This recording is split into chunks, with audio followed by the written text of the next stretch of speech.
প্রিয় দর্শক মণ্ডলী, এটাই সেই ঘর যে ঘরে আমাদের প্রিয় নবী হযরত মুহাম্মদ সাল্লাল্লাহু আলাইহি সাল্লাম থাকতেন এবং সেই ঘরের আদলেই কিন্তু তৈরি করা হয়েছে এই ঘরটা। আমি একটু আপনাদেরকে দেখাই, দেখতে পারবে এটাই সেই খাট যে খাটে আমাদের প্রিয় নবী হযরত মুহাম্মদ সাল্লাল্লাহু আলাইহি সাল্লাম থাকতেন।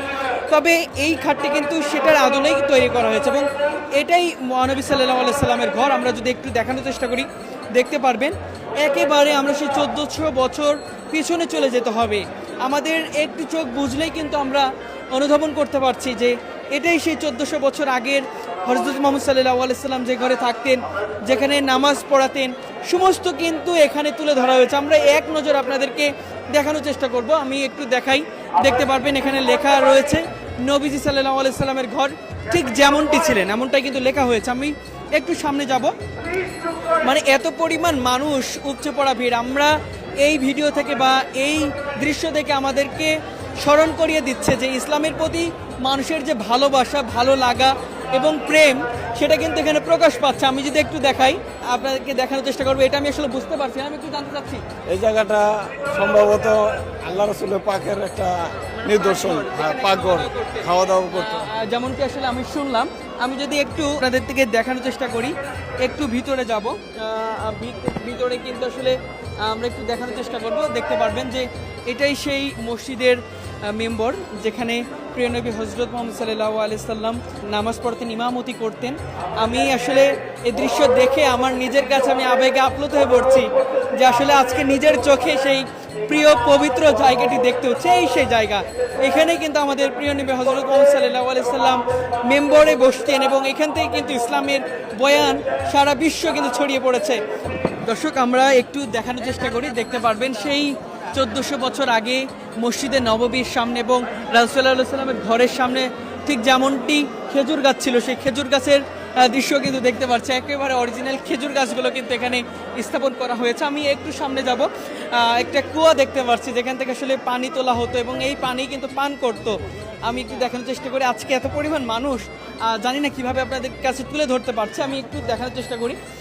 সেই কুয়াটি কিন্তু তৈরি করা হয়েছে, সেটার আদলেই কিন্তু আমি দেখতে পাচ্ছি খুব সুন্দর একটি দৃশ্য, চমৎকার দৃশ্য। এটা দেখার পরে কিন্তু বেশ ভালো লাগছে। আমার নিজে আজকে আবেগে আপ্লুত হয়ে পড়ছি যে আসলে নিজের চোখে আমাদের প্রিয় নবী হযরত মুহাম্মদ সাল্লাল্লাহু আলাইহি সাল্লাম যার নেতৃত্বে সেই সময় কিন্তু পুরো বিশ্ব একেবারে ইসলামের পতাকায় ঐক্যবদ্ধ হয়েছিল এবং সেই মহান মানুষটির, সেই প্রিয় নবী সাল্লাল্লাহু আলাইহি সাল্লামের যার আমরা উম্মত, আমি কিন্তু দেখতে পাচ্ছি দর্শক এখানেও কিন্তু একটি দোলনা রাখা হয়েছে, যেটা আমরা দেখতে পাচ্ছি 3টা এখানে কাঠ দিয়ে তৈরি করা হয়েছে।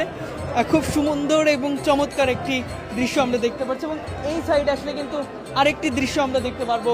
উম্মুল মুমিনিনদের যেই ঘরটি রয়েছে সেই ঘরটি এখানে আমি একটু দেখানোর চেষ্টা করি। খুব সুন্দর একটি বিছানা এবং খাট, সেই 1400 বছরের আগের যেই হুবহু দৃশ্য মনে হচ্ছে এখানে প্রতিস্থাপন করা হয়েছে এমনটা কিন্তু দেখতে পাচ্ছি। এবং এখানে কিছু কলস রয়েছে, বাটি রয়েছে যেগুলো পানি পান করা হতো। খুব চমৎকার একটি দৃশ্য, আসলে চোখ জোড়ানো দৃশ্য। আমি একটু সামনে যে দেখানোর চেষ্টা করব। আমাদের ফাতেমা রাদিয়াল্লাহুর যে ঘরটি ছিলেন সেই ঘরটি কিন্তু এখানে, এত সুন্দর দৃশ্য। এখানে কিন্তু ফাতেমা রাদিয়াল্লাহু আনহু থাকতেন এবং তার ব্যবহৃত যেই জিনিসপত্রগুলো সেগুলো কিন্তু এখানে রাখা হয়েছে। এবং আমি একটু সামনে যাব, এটাই সেই মহানবী সাল্লাল্লাহু আলাইহি সাল্লামের ঘর। এই দৃশ্য কিন্তু আমরা দেখিয়েছি এবং সামনে গেলেই কিন্তু আপনারা সেই যে দৃশ্য সেটা কিন্তু আপনারা দেখতে পারবেন। আমি একটু আপনাদেরকে দেখানোর চেষ্টা করি। দর্শক আমার সঙ্গে থাকবেন, আমি খুব ভালো করে দেখাতে পারছি না, তবে চেষ্টা করছি আপনাদের কাছে সুন্দরভাবে তুলে ধরার জন্য। দর্শক, আমরা দেখতে পাচ্ছি এটাই সেই তাঁবু, যে তাঁবুতে মহানবী সাল্লাল্লাহু আলাইহি সাল্লামের নেতৃত্বে মহানবী সাল্লাল্লাহু আলাইহি সাল্লামের বিভিন্ন কার্য পরিচালনা হতো এই জায়গাটি। এবং আমি দেখতে পাচ্ছি খুব সুন্দর করে তাঁবুটা কিন্তু ডেকোরেশন বা সাজানো হয়েছে। মনে হচ্ছে যে 1400 বছর আগের যেই হুবহু চিত্র সেটাই কিন্তু এখানে আমরা লক্ষ্য করতে পারছি। এবং এখানে দেখতে পাচ্ছি খুব সুন্দর একটি কর্নার করা হয়েছে। এবং এখানে যদি আপনাকে দেখানোর চেষ্টা করি আপনাদের বুঝতে পারবেন যে এখানে কিন্তু খুব সুন্দর একটি পরিবেশ রাখা হয়েছে, যেটাকে আমরা বলি এখানে নাকি অনেক আল্লাহ রাসূলের যারা সাহাবী ছিলেন সেই সাহাবারা কিন্তু এখানে বসতেন, এখানে রেস্ট করতেন, এমনটাই কিন্তু আমরা শুনেছি। এবং সব মিলিয়ে যে দৃশ্য এখানে আমরা লক্ষ্য করতে পারছি, চমৎকার একটি দৃশ্য। প্রতিটা মানুষ কিন্তু এখানে এসেছেন, এখানে এসে তারা ভিড় করছে এই দৃশ্য দেখার জন্য। আমরা সব মিলিয়ে কিন্তু দেখতে পেরেছি যে এখানের যে দৃশ্য সেটা কিন্তু আমাদেরকে 1400 বছর সেই পিছনে নিয়ে যাচ্ছে। আমরা মনে হচ্ছে যে আমরা আবার সেই 1400 বছর পিছনে চলে এসেছি। আমরা কিন্তু অনেকেই সেই 1400 বছর দৃশ্যের কথা জানি না, তবে তারা কিন্তু এখান থেকে কিন্তু আমাদেরকে স্মরণ করিয়ে দিল যে না, 1400 বছর আগের সেই মহানবী সাল্লাল্লাহু আলাইহি সাল্লামের যে দৃশ্য, সেই দৃশ্য কেমন ছিল এবং সেই পবিত্র নববীর থেকে শুরু করে মহানবী সাল্লাল্লাহু আলাইহি সাল্লাম থাকার জায়গাটা কেমন ছিল, সেটার আদলেই কিন্তু এখানে সেই দৃশ্য রাখা হয়েছে। দর্শক, চেষ্টা করেছি এক নজরে আপনাদেরকে আজকের এই দৃশ্যটা আপনাদের কাছে তুলে ধরার জন্য, এবং এটা কিন্তু আমাদের বাংলাদেশের ঢাকার ধানমন্ডিতে অবস্থিত, এবং এই জায়গায় কিন্তু আসলে সেই তাকওয়া মসজিদেই কিন্তু এই সুন্দর পরিবেশটি তারা তুলে ধরেছে। দর্শক, আবারও দেখা হবে, সেই পর্যন্ত সবাই ভালো থাকবেন, সুস্থ থাকবেন, সবাইকে আল্লাহ হাফেজ, আসসালামু আলাইকুম।